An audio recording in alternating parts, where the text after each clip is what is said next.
Whew, that was an abysmal performance by OU. Terrible. I'd be embarrassed if I was a fan. Let's get into this one, though. Missouri and Vanderbilt. As far as it goes for Tennessee, you are one of the best teams in the nation, and there's no argument, no debate. USC! What happened? How to lose to Michigan?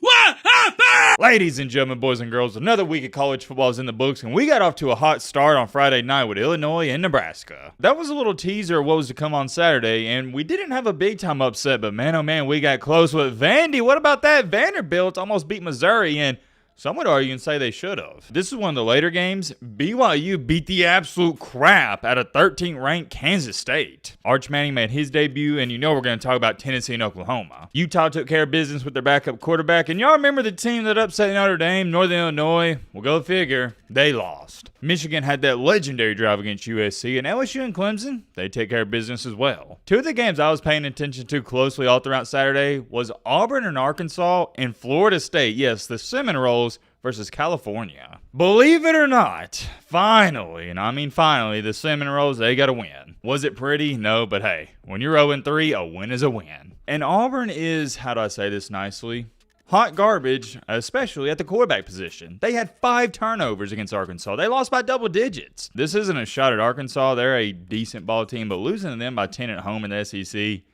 is not a good look. Speaking of not a good look, James Madison. No, that's not a person. That is a college football team in school. James Madison hung up a 70 burger on North Carolina. I feel like if you showed some people this score, maybe your wife or girlfriend, they'd say, oh, I didn't know basketball season started this early. But no, it's not a basketball score. It's a football score. Many other things we're going to talk about. I'm excited. I hope you guys are excited as well. Strap in, buckle up, get you a snack, get you a popcorn, get your favorite meal you like to eat when you watch a video. Because trust me, I do the same thing. But all right, Matt, blah, blah, shut the crap up. Now, not further ado, let's get into it. Alright, first things first, if you're new here, we like to start out things with our 11 a.m. games first and work our way down. We're not going to talk about this game much, but I think it's worth being mentioned. Clemson and NC State. Man, oh man, was anyone more right than me when it comes to talking about this NC State football team? I hate to toot my own horn, but I told y'all before the season, it was laughable they were ranked inside the top 25. They suck. They are awful. I mean, it is bad. They're going to struggle to make a bowl game probably in the ACC. And that's saying something. If they were in the SEC, do they win 3 games? I don't know. Anyways, moral of the story is Clemson, yeah, although we know NC State, like I said, they suck, not a good football team. They've been looking good ever since that Georgia loss. I'm not going to sit up here and say you need to watch out for Clemson, but Cade Klubnik and that offense, they're putting up points. Very nice to see if you're a Clemson fan. I also watched this entire game. Florida and Mississippi State. I hope you like offense because that's what this game was about. Offense, offense, offense, zero defense being played. Mississippi State is a terrible football team, and for Florida, I'd still be concerned. How in the world are you giving up 28 to Mississippi State? They're not a good football team, but we all know the controversial thing with Florida right now is the quarterback position. And Billy Napier, although I've ragged on him more than probably anybody else that talks about sports, he had a great game plan heading into this game, and I got to give him some credit. Let me give you some context. So Billy Napier, he made it clear they're going to play 2 quarterbacks. Whether you like that or you don't like it, it really doesn't matter. That's what he's doing. But here's what I really liked, how he went about it in the game. He wasn't just going to start Graham Mertz, and if he started playing bad, he's going to bench him. No, he told the team before the game, Graham Mertz, he's going to start, and DJ Lagway is going to play the 3rd drive, the 6th drive, and the 9th drive. And that is really smart because what's the negative to having a 2-quarterback system? Whoever's in there playing, he's always looking over his shoulder. But when you're going into the game and you already tell your quarterbacks, hey, it doesn't matter if you throw a pick on your first drive, you're still going to play the 2nd drive, it eases their mind and eases their heart a little bit. He had a set schedule for him, and it worked perfectly. Granted, yet again, I know it was Mississippi State, but when you're in the position Florida's in, you got to take your wins when you can get them. Graham Mertz and DJ Lagway on the day, both of them combined only threw 2 incompletions. I'll show you the numbers right here. Remarkable. 19 for 21 for Mertz, 200 yards, 3 touchdowns. He played flawlessly. And DJ Lagway was 7 for 7, so he wasn't too far behind. Florida was on cruise control. Hopefully they can take this momentum and carry it into next week. Moving along here, James Madison. They hung up over 50 in the first half against North Carolina. We knew North Carolina wasn't some defensive powerhouse, but come on, man. How are you giving up over 50 in one half of football? The crazy part is, in the second half, they kind of contained them. They only finished with 70. And what's so hard for me to decipher in these games is, I don't know if James Madison is legit or maybe North Carolina is just not that good. More than likely, when you have those debates, it's a combination of both those, so we know how it goes. But the way I'm leaning right now, I think this is more so of an indictment on how not so good Carolina is. They were pitiful. Moving on down here to our 2:30 games, and I was kind of disappointed in our 11 a.m. games because we didn't have a lot of good ones or any good ones at all. But the afternoon and night games definitely made up for it. At 2:30, we had the big-time matchup in the big house. We had Michigan, 18th ranked team in the nation, versus number 18 USC. And like I said in the reaction video, guys, my biggest takeaway from this game is both teams are really good, and no fan base, team, or program should have their head down. For Michigan, obviously, you should have your head high because you beat the 11th ranked team in the nation. Played a sound football game, and on the flip side for USC, I know you lost, and it's a heartbreaking loss at that, but you went into a hostile Big Ten road environment, and you had a chance at the end to win. All things considered, USC was very fortunate to be in the position they were because Miller Moss threw a pick six. There was also the fumble he had where your running back chased down the guy and got it right back. From top to bottom, it was an even game all throughout, and it was great football being played. USC did what they're known for. They're going to throw the ball 50 times per game, and Michigan did what they were known for. They're going to run the ball as many times as they can and as many times as they won't. Overall, great win for Michigan there. My opinion on USC and Michigan, it doesn't change at all after that game. I was way higher on USC. I had them in my top 10, and I still believe Michigan is an 8-4, 9-3 ball team. I don't know, though. Maybe they could sneak out 10 wins, but of course they're not going to compete for a national championship or probably even a playoff spot. That's not going to happen. Being a really good running team can only take you so far. You got to have a quarterback who can make at least 8 really good throws a game. Also at 2:30, nobody really talked about this game too much, I guess just because nobody really cares about it. That's the honest truth. UCLA and LSU. LSU is a team that I don't think anybody knows how to feel about them. If somebody were to tell me, Matt, I think LSU is an average football team, I'd say, oh yeah, you got a good argument there. However, if someone else came up to me and said, Matt, I think LSU is a good football team, I'd say, yeah, you got a good argument there as well. We just don't know how good LSU is, and the truth is, I don't think we are going to know until they play some Alabamas, Georgias, team like that. They did beat UCLA by 17 points, and I'm kind of shocked LSU's defense held somebody to 17 points. Congrats to LSU on that win. And what about this? Oh, Louisville, don't look now, but they're 3-0. They beat Georgia Tech, and we know Georgia Tech is a solid ball club, and guess who they play next week? Notre Dame. Wait a minute. Did somebody say Notre Dame? I think they did. Speaking of Notre Dame, Northern Illinois. Can't make it up. They lost to freaking Buffalo. How do you go out here and beat Notre Dame, and in your very next game, you lose to Buffalo? Come on, man. Northern Illinois, we was rooting for you. We was all rooting for you. And you do this. Moving on down here, though, what about this? Auburn. Good googly moogly.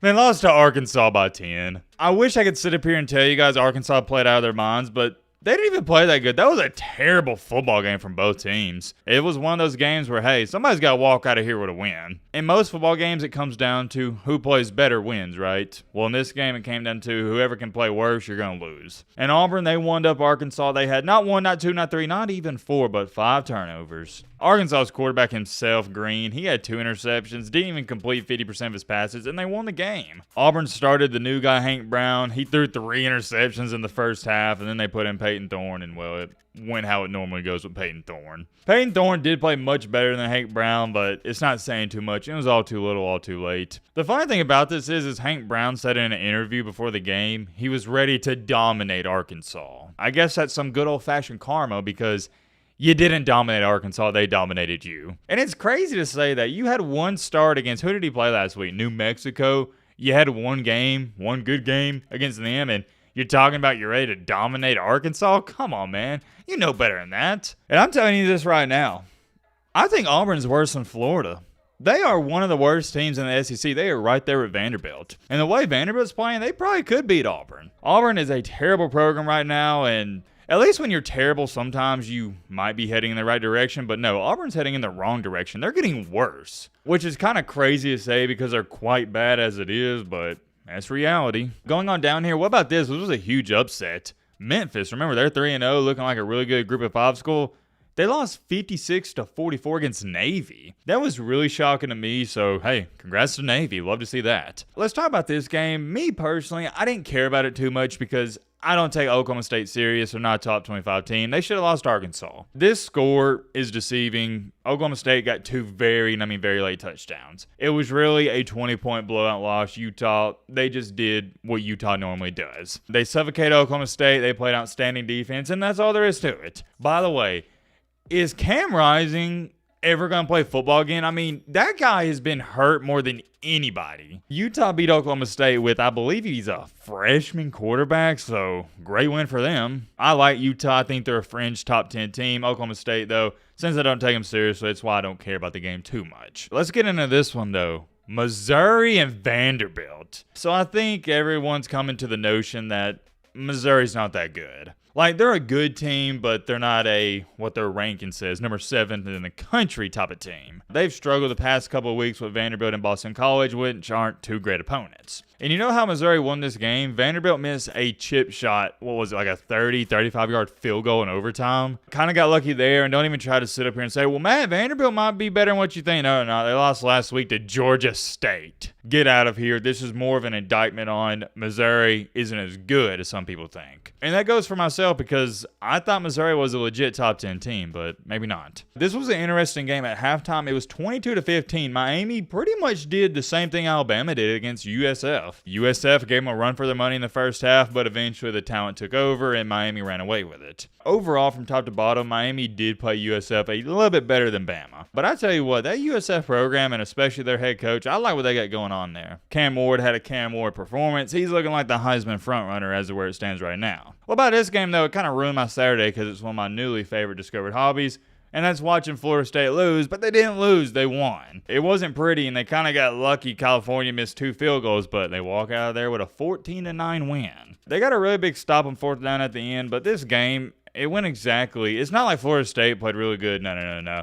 California didn't play good. Florida State didn't play good. It was just the battle of mid. DJ Ugabadoogie got his first win in a Seminole uniform, so congrats to him. You know we got to talk about the top 15 matchup in Norman, Oklahoma. We got Tennessee, the Volunteers, against Oklahoma. Woo! That was an abysmal performance by OU. Terrible. I'd be embarrassed if I was a fan. Only mustering up, and a lot of this came in garbage time, 222 total yards of offense. That's atrocious. Jackson Arnold played about as bad as a quarterback can play in one game. Saying he was awful doesn't do it any justice. But you know what does do it justice? His QBR. 1.3. For those of you who don't know, QBR is based on a scale of 1 to 100, 50 being average. One of the worst QBRs you're ever going to see. The backup quarterback, Hawkins, did come in, but the game was already over. The game was over at halftime. Tennessee was on cruise control. And I've seen some OU fans try to say, well, Matt, the game wasn't actually that bad. No, buddy, it was. Tennessee could have scored more if they wanted to. They were just trying to run the clock out and get out of there with a win. They wasn't trying to do anything crazy because they knew Oklahoma wasn't going to score on them. And I've seen some Tennessee fans upset they didn't run it up more, but I don't know why you're upset. You won by double digits on the road against a top 15 SEC team. Just take your win and be happy. The game went exactly how I predicted. I said Tennessee was going to beat them with no problems. They was going to win by double digits, and yeah, that's what transpired. So congrats to the Tennessee fan base, one of my favorite fan bases out there. And also, Oklahoma fans, another fan base that I really enjoy. I hate it for them and also hate the current state you're in because moving forward, it ain't looking good, buddy. And here's the thing, in reality, it hasn't looked good the past couple of weeks against Houston and Tulane. But now you're getting into SEC play and you can't even move the ball on offense? Are you even going to make a bowl game this year? That's a legit question. I hate to be the bearer of bad news, buddy, but although Tennessee's a really good defense, there's some other really good ones in the SEC as well. Oklahoma has to play Auburn, which won't be a cupcake because you got to travel to Auburn, and they're going to give you a fight. You play Texas, Ole Miss. I think that, they play Alabama, Missouri, and LSU.